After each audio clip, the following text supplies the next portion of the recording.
जी बिस्मिल्लाहिर्रहमानिर्रहीम अस्सलाम वालेकुम तमाम दोस्तों को। उम्मीद है कि आप सब खैरियत से होंगे। नजफ़ हर्बल चैनल पर आप सबको खुश आमदीद।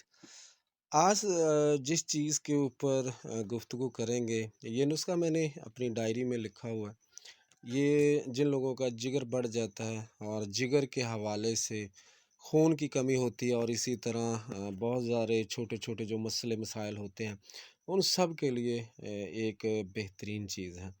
तो इसमें जो चीज़ें डाली गई हैं तकरीबन, इसमें अफसन 3 है, 2 तोला, और इसी तरह रेवन चीनी है 2 तोला, कलमी शोरा 5 तोला, तेज़पात इसमें 2 तोला, निशादर इसमें 2 तोला, काली मिर्च 2 तोला, और इसी तरह सुंड इसमें 2 तोला, कचूर इसमें 2 तोला, और गेरू या गेरी यानी 2 तोला, और इसी तरह इसमें ਅਬਰਕ ਜਿਹੜਾ ਕੁਸ਼ਤਾ ਹੈ ਉਹ ਵੀ ਇਹਦੇ ਵਿੱਚ ਤੁਸੀਂ 2 ਤੋਲਾ ਪਾਉਣਾ ਹੈ, ਔਰ ਇਸੇ ਤਰ੍ਹਾਂ ਇਹਦੇ ਵਿੱਚ ਤੁਸੀਂ ਕੁਸ਼ਤਾ ਫੌਲਾਦ ਜਿਹੜਾ ਉਹ 1 ਤੋਲਾ। ਇਹਦੇ ਜਨਾਬ ਤੁਸੀਂ ਵੱਡੇ ਕੈਪਸੂਲ ਭਰ ਲੈਣੇ ਨੇ, ਔਰ ਉਸ ਤੋਂ ਬਾਅਦ ਇਹ ਹੁਕਮਾ ਹਜ਼ਰਾਤ ਵਾਸਤੇ ਹੀ ਕਿ ਜਿਹੜੇ ਲੋਕ ਕਾਫੀ ਅਰਸੇ ਤੋਂ ख़ास तौर ਤੇ ਜਿਨ੍ਹਾਂ ਦਾ ਮਿਹਦਾ ਜਿਗਰ ਨਹੀਂ ਕੰਮ ਕਰਦਾ ਉਹਨਾਂ ਵਾਸਤੇ।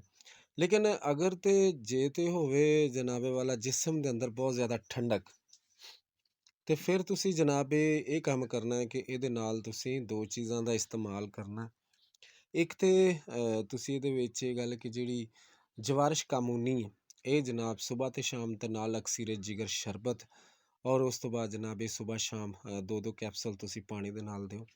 ਔਰ ਯਕੀਨ ਕਰੋ ਕਿ ਚੰਦ ਦਿਨਾਂ ਦੇ ਵਿੱਚ ਹੀ ਮਰੀਜ਼ ਜਿਹੜਾ ਉਹ ਬਿਹਤਰੀਨ ਹੋ ਜਾਏਗਾ, ਔਰ ਮਰੀਜ਼ ਦੀ ਜਿਹੜੀ ਹਾਲਤ ਹੈ ਉਹ ਦਰੁਸਤ ਹੋ ਜਾਏਗੀ। ਲੇਕਿਨ ਅਗਰ ਕਬਜ਼ ਦੀ ਸੂਰਤ ਹਾਲਤ ਨਾਲ ਹੱਬ ਤਨਕਾਰ ਵੀ ਦਿੱਤੀ ਜਾ ਸਕਦੀ, ਲੇਕਿਨ ਜ਼ਿਆਦਾਤਰ ਜਿਨ੍ਹਾਂ ਲੋਕਾਂ ਨੂੰ ਪ੍ਰੋਬਲਮ ਰਹਿੰਦੀ ਹੈ, ਖਾਇਆ ਪੀਆ ਹਜ਼ਮ ਨਹੀਂ ਹੁੰਦਾ, ਮਿਹਦੇ ਦੇ ਅੰਦਰ ਜਲਨ ਹੁੰਦੀ, ਮਿਹਦੇ ਦੇ ਅੰਦਰ ਤੇਜ਼ਾਬੀਅਤ ਹੁੰਦੀ ਹੈ, ਜਾਂ ਮਿਹਦੇ ਦੇ ਅੰਦਰ ਗੈਸ ਬਣੀ ਰਹਿੰਦੀ ਹਰ ਵੇਲੇ, ਔਰ ਉਸ ਤੋਂ ਬਾਅਦ ਇਹ ਗੱਲ ਕਿ ਉਹਨਾਂ ਦਾ ਪ੍ਰੋਬਲਮ ਇਹ ਵੀ ਆ ਜਾਂਦਾ ਹੈ ਕਿ ਜੋ ਖਾਂਦੇ ਨੇ ਉਹ ਮਿਹਦੇ ਦੇ ਵਿੱਚ ਹੀ ਰਹਿੰਦਾ ਹੈ, ਔਰ ਉਹਦੇ ਨਾਲ ਬੜੇ ਸਾਰੇ ਮਸਲੇ ਬਣ ਜਾਂਦੇ ਨੇ।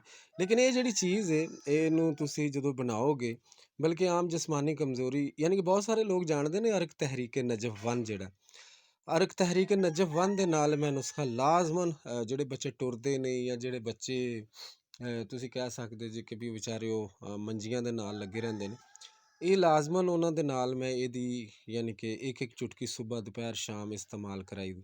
ਤੋ ਇਹਦੇ ਨਾਲ ਕੀ ਫ਼ਾਇਦਾ ਹੁੰਦਾ ਕਿ ਜਨਾਬੇ ਵਾਲਾ ਬੱਚੇ ਜਿਹੜੇ ਨੇ ਉਹ ਤੇਜ਼ੀ ਨਾਲ ਖਾਣ ਪੀਣ ਲੱਗ ਪੈਂਦੇ ਨੇ, ਖੂਨ ਦੀ ਕਮੀ ਵੀ ਪੂਰੀ ਹੋ ਜਾਂਦੀ। ਔਰ ਉਸ ਤੋਂ ਬਾਅਦ ਇਹ ਗੱਲ ਹੈ ਕਿ ਜਿਹੜੀਆਂ ਜਿਹਨਾਂ ਔਰਤਾਂ ਦੇ ਚਿਹਰੇ 'ਤੇ ਸਿਆਹੀਆਂ ਬਣ ਜਾਂਦੀਆਂ ਨੇ ਜਾਂ ਖੂਨ ਦੀ ਕਮੀ ਹੁੰਦੀ ਉਹ ਪੂਰੀ ਹੋ ਜਾਂਦੀ। ਲੇਕਿਨ ਇਹ ਬਹੁਤ ਸ਼ਾਨਦਾਰ ਨੁਸਖਾ ਹੈ, ਬਹੁਤ ਬਿਹਤਰੀਨ ਨੁਸਖਾ।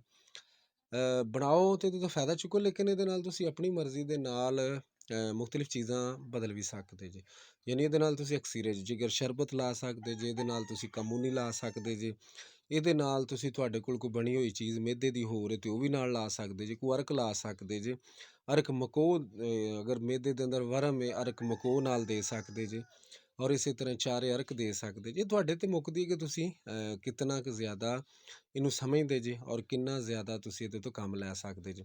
ਬਾਕੀ ਨੁਸਖੇ ਜਿਹੜੇ ਨੇ ਉਹ ਤਾਂ ਬੇਸ਼ੱਕ ਇਹ ਮੈਂ ਪੜ੍ਹ ਕੇ ਇਸ ਵਜ੍ਹਾ ਤੋਂ ਸੁਣਾਇਆ ਕਿ ਜਿਹੜੇ ਬਾਹਰ ਦੇ ਮੁਲਕਾਂ ਵਾਲੇ ਵੇਖਦੇ ਨੇ, ਜਿਹੜੇ ਲੋਕ ਬਾਹਰੋਂ ਜਿਨ੍ਹਾਂ ਨਹੀਂ ਪਤਾ ਲੱਗਦਾ, ਫਿਰ ਵੀ ਉਹਨਾਂ ਵਾਸਤੇ ਇੱਕ ਵਾਰੀ ਪੜ੍ਹ ਕੇ ਸੁਣਾ ਦੇं ਜੀ। ਅਫਸਨ 3 ਜਿਹੜੀ ਇਹਦੇ 'ਚ ਤੁਸੀਂ 2 ਤੋਲਾ ਲੈ ਲੈਣੀ, ਔਰ ਰੇਵਨ ਚੀਨੀ ਜਿਹੜੀ ਹੈ ਇਹ ਤੁਸੀਂ ਇਹਦੇ ਵਿੱਚ ਬਾਜ਼ ਔਕਾਤ ਮੈਂ ਤਾਂ 2 ਤੋਲੇ ਪਾਉਂਦਾ, ਲੇਕਿਨ ਬਾਜ਼ ਔਕਾਤ ਲੋਕ 10 ਤੋਲੇ ਵੀ ਪਾਉਂਦੇ ਨੇ, ਠੀਕ ਹੈ ਨਾ।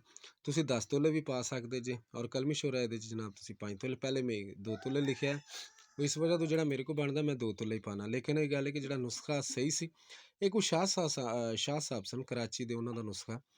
ਔਰ ਯਾਨੀ ਕਿ ਰੇਵਨ ਚੀਨੀ ਤੁਸੀਂ 10 ਤੋਲੇ ਵੀ ਪਾ ਸਕਦੇ ਜੀ, ਕਲਮੀ ਸ਼ੋਰਾ ਇਹਦੇ 5 ਤੋਲੇ, ਤੇਜ਼ਪਾਤ 2 ਤੋਲੇ, ਔਰ ਇਸੇ ਤਰ੍ਹਾਂ ਨਿਸ਼ਾਦਰ ਠੀਕਰੀ ਜਿਹੜਾ ਇਹਦੇ 'ਚ ਤੁਸੀਂ 2 ਤੋਲੇ, ਕਾਲੀ ਮਿਰਚ 2 ਤੋਲੇ, ਔਰ ਸੁੰਡ ਇਹਦੇ ਵਿੱਚ ਜਨਾਬ ਤੁਸੀਂ 2 ਤੋਲੇ, ਕਚੂਰ ਇਹਦੇ ਵਿੱਚ ਪਹਿਲੇ ਸ਼ਾਇਦ ਮੈਂ ਕਚੂਰ ਨਹੀਂ ਦੱਸ ਸਕਿਆ, ਕਚੂਰ ਇਹਦੇ ਵਿੱਚ 2 ਤੋਲੇ, ਔਰ ਗੇਰੀ ਜਿਹੜੀ ਗੇਰੂ ਜਿਹਨੂੰ ਅਸੀਂ ਕਹਿ ਸਕਦੇ ਇਹ ਜਨਾਬ ਤੁਸੀਂ ਇਹਦੇ ਵਿੱਚ ਪਾਉਣਾ 2 ਤੋਲੇ, ਔਰ ਇਸੇ ਤਰ੍ਹਾਂ ਹੀ ਕੁਸ਼ਤਾ ਅਬਰਕ ਸਿਆ ਇਹ ਤੁਸੀਂ ਜਨਾਬ ਇਹਦੇ ਵਿੱਚ ਪਾਉਣਾ ਹੈਗਾ ਆਪਣਾ 2 ਤੋਲੇ, ਕੁਸ਼ਤਾ ਫੌਲਾਦ ਇਹਦੇ 'ਚ 1 ਤੋਲਾ, ਅਤੇ ਜਨਾਬ ਇਹਦੇ ਵੱਡੇ ਕੈਪਸੂਲ ਭਰ ਲਓ। ਬੱਚਿਆਂ ਨੂੰ ਚੁਟਕੀ ਚੁਟਕੀ ਦੇ ਸਕਦੇ ਆ, ਅਤੇ ਵੱਡਿਆਂ ਨੂੰ ਤੁਸੀਂ ਕੈਪਸੂਲ ਭਰ ਕੇ ਵੀ ਦੇ ਸਕਦੇ ਜੀ।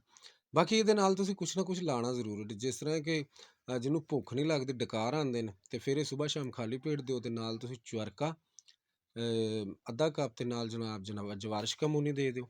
ਇਸੇ ਤਰ੍ਹਾਂ ਹੀ ਜਿਨ੍ਹਾਂ ਲੋਕਾਂ ਨੂੰ ਖੂਨ ਦੀ ਕਮੀ ਹੈ, ਨਾਲ ਅਕਸੀਰੇ ਜਿਗਰ ਤੇ ਨਾਲ ਸ਼ਰਬਤ ਫੌਲਾਦ ਦੇ ਸਕਦੇ ਜੇ। ਔਰ ਇਸੇ ਤਰ੍ਹਾਂ ਹੀ ਅਗਰ ਜਿਨ੍ਹਾਂ ਲੋਕਾਂ ਨੂੰ ਯਾਨੀ ਕਿ ਜਿਹੋ ਜਿਹੀ ਮਰਜ਼ ਹੋਵੇ ਉਹੋ ਜਿਹਾ ਤੁਸੀਂ ਇਹਦੇ ਨਾਲ, ਕਿਉਂਕਿ ਇਹਦੇ ਵਿੱਚ ਕਿ ਬੜੀਆਂ ਸਾਰੀਆਂ ਜਿਵੇਂ ਫੌਲਾਦ ਵੀ ਹੈ, ਅਬਰਕ ਸਿਆਹ ਵੀ, ਇਹ ਸਾਰੀਆਂ ਚੀਜ਼ਾਂ ਕਮਜ਼ੋਰੀ ਨੂੰ ਦੂਰ ਕਰਦੀਆਂ। ਉਮੀਦ ਕਰਨੇ ਕਿ ਤੁਹਾਨੂੰ ਅੱਜ ਦੀ ਗੱਲ ਸਮਝ 'ਚ ਆਈ ਹੋਵੇ। ਅਗਰ ਨਹੀਂ ਆਈ ਤਾਂ ਫਿਰ ਜ਼ਰੂਰ ਮੇਰੇ ਨਾਲ ਰਾਬਤਾ ਕਰ ਸਕਦੇ ਜੀ, ਕੋਈ ਮੈਸੇਜ ਕਰ ਸਕਦੇ ਜੀ। ਬਾਕੀ ਚੈਨਲ ਨੂੰ ਸਬਸਕ੍ਰਾਈਬ ਸ਼ੇਅਰ ਲਾਈਕ ਜ਼ਰੂਰ ਕਰਿਆ ਕਰੋ, ਔਰ ਦੋਸਤ ਅਹਿਬਾਬ ਆਪਣੀ ਰਾਏ ਦਾ ਇਜ਼ਹਾਰ ਜ਼ਰੂਰ ਲਿਖਣ। ਨਜਫ ਹਰਬਲ ਜਨਾਬ ਚੈਨਲ ਤੁਸੀਂ ਵੇਖ ਰਹੇ ਜੀ। ਬਾਕੀ ਇਨਸ਼ਾ ਅੱਲਾਹ ਤਾਲਾ ਇਹਦੇ ਨਾਲ ਮਿਲਦੇ ਜੁਲਦੇ ਜਿਹੜੇ ਮੇਰੇ ਕੋਲ ਡਾਇਰੀ ਦੇ ਵਿੱਚ ਨੁਸਖੇ ਮੌਜੂਦ ਨੇ, ਜਿਹੜੇ ਤੁਹਾਡੇ ਕੰਮ ਆ ਸਕਦੇ ਨੇ, ਉਹ ਇਨਸ਼ਾ ਅੱਲਾਹ ਤਾਲਾ ਇਨਸਾਨੀਅਤ ਦੀ ਭਲਾਈ ਵਾਸਤੇ ਸਭ ਨੂੰ ਪੇਸ਼ ਕੀਤੇ ਜਾਣਗੇ। ਬਹੁਤ ਸ਼ੁਕਰੀਆ। ਅਸਲਾਮ ਵਾਲੇਕੁਮ ਜੀ ਤੁਹਾਡਾ।